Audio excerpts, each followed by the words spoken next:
दोस्तों, आज की कहानी है बड़ी बहू के दिखावे को सस समझ बैठी। दोस्तों, कहानी शुरू करने से पहले अगर आपने चैनल को सब्सक्राइब नहीं किया हो तो कर लीजिए ताकि आपके पास पहुंच सके हर नया वीडियो। ममता, समता और अमर, तुम तीनों सुबह सुबह कहाँ जाने की तैयारी कर रहे हो? राधा जी ने अपने तीनों बच्चों से पूछा। राधा जी 5 बच्चों की माँ है लेकिन बहुत भोली है। उनके पति नहीं है। 2 बड़े बेटे जो शादीशुदा हैं, अलग अलग रहते हैं और 3 छोटे बच्चे, 2 बेटियां और 1 बेटा। छोटा बेटा अपनी सामर्थ्य अनुसार अपनी माँ को खर्च देता है, लेकिन बड़ा बेटा जो बहुत अच्छी तनख्वाह पाता है, माँ की कोई मदद नहीं करता।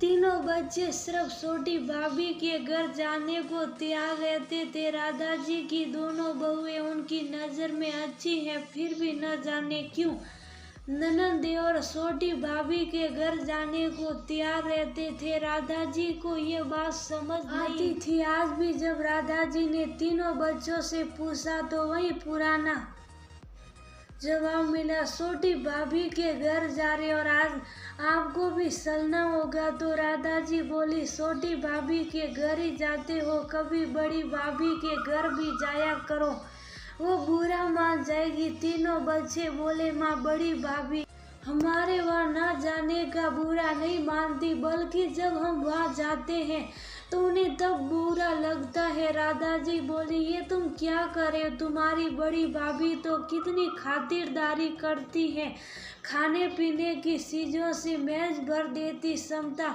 ममता और अमर भी तीनों बच्चे बोले, माँ, जब आप साथ जाती तब बड़ी भाभी ऐसा करती हैं और जब हम किचन या दूसरे कमरे में जाते तो भाभी बहुत बुरा मुंह बनाती हैं और जब हम अकेले जाते तो सिर्फ चाय और बिस्कुट देती हैं और 100 बार बोलती, मैं कितना थक जाती हूँ, मुझसे काम नहीं होता। और पिछली बार जब हम सिया भतीजी से मिलने गए थे तो भाभी दूसरे कमरे में जाकर फोन पर किसी से बोल रही थी। अपने घर तो खाने को कुछ मिलता नहीं, इसलिए आए दिन खातिरदारी करवाने चले आते हैं। शुक्र है अकेले आई, मेरी साथ आती तो मुझे अच्छा बनने का नाटक करना पड़ता और खाना भी खिलाना पड़ता। माँ, वो तो सिया खेलते खेलते भागकर उस कमरे में चली गई थी, इसलिए हम भी उसके पीछे चले गए तो भाभी की बातें सुन ली, इसलिए अब हम वहाँ नहीं जाते। राधा जी को बच्चों की बात सुनकर बहुत धक्का लगा और सोचने लगी कि मेरे बच्चे कितने समझदार हैं, जिन्हें अभी से समझ आ गई है कि खाने पीने से बढ़कर प्यार और सम्मान होता है, और मैं इतनी बड़ी होकर भी समझ न पाई। राधा जी बच्चों का मन टटोलने के लिए जानबूझकर बोली, फिर छोटी भाभी के घर भी मत जाया करो, किसी दिन वो भी ऐसे ही बोलेगी और वह तो बाजार से भी कुछ नहीं मंगवाती, सिर्फ घर की बनी चीजें ही खिलाती हैं। तो तीनों बच्चे बोले, रिश्ते निभाना तो कोई छोटी भाभी से सीखे। जब हम जाते हैं तो पहले बड़े प्यार से बिठाती हैं, फिर बार बार पूछती हैं, माँ जी क्यों नहीं आई? उन्हें भी ले आते, घर में अकेली रहेगी और मुझे पता है माँ जी अकेले कुछ खाती भी नहीं है। माँ, भाभी घर पर ही इतना स्वादिष्ट भोजन बनाती हैं और इतने प्यार से खिलाती हैं कि उन सब के सामने सपन भोग भी फीके लगते। भाभी अपने काम छोड़कर हमारे पास बैठती हैं और माँ, आपको तो पता है हमारे घर में सचमुच पैसों की दिक्कत है, तो जब भी हम जाते तो भाभी हर बार हमें 500 रुपये देती हैं और कहती हैं अपने भैया और माँ जी को मत बताना और अपनी ज़रूरत की चीज़ें ले लेना या माँ जी की मदद कर देना। माँ, इसलिए तो अब हम छोटी भाभी के घर भी जल्दी जल्दी नहीं जाते, क्योंकि उनका भी बहुत खर्चा हो जाता है। लेकिन अरु और तरु जुड़वा भतीजी से मिलने का मन करता है तो चले जाते हैं। और माँ छोटी भाभी में बहुत प्यार करती है और कहती है, तुम तीनों मेरे छोटे बहन भाई और माँ, हम खाने पीने के भूखे नहीं हैं। जो हमारे घर में खाने को मिलता है हम उसमें संतुष्ट हैं। और माँ, हमें माफ करना,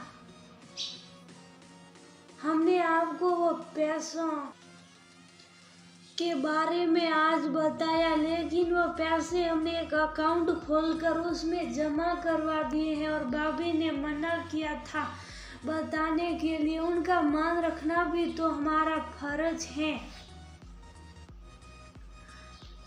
माँ, छोटी भाभी तो दाल रोटी भी इतने प्यार से परोसती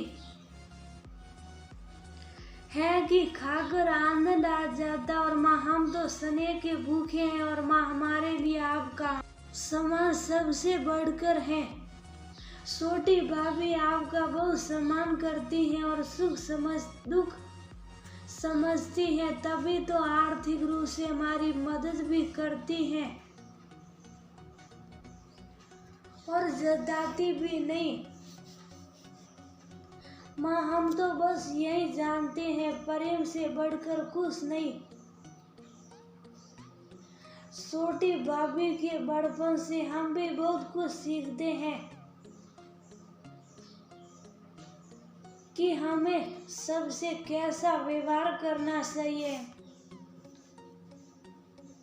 राधा जी सोचने लगी, सचमुच इन छोटे बच्चों ने मुझे सीख दे दी, प्रेम और सम्मान से बढ़कर कुछ नहीं। और मैं इतनी बड़ी होकर भी इंसान को समझ नहीं पाई। बड़ी बहू के दिखावे को सच समझ बैठी। सचमुच मुझे इंसान की परख नहीं,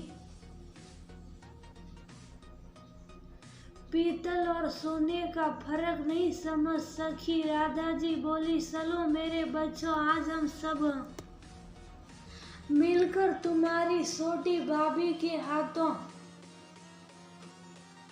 से बने अमृत समान भोजन का आनंद लेंगे। और मैं तुम्हारी भाभी को समझ नहीं सकी, इस बात का खेद मुझे सदा रहेगा। आज तुम बच्चों ने मुझे सच्चाई दिखा दी।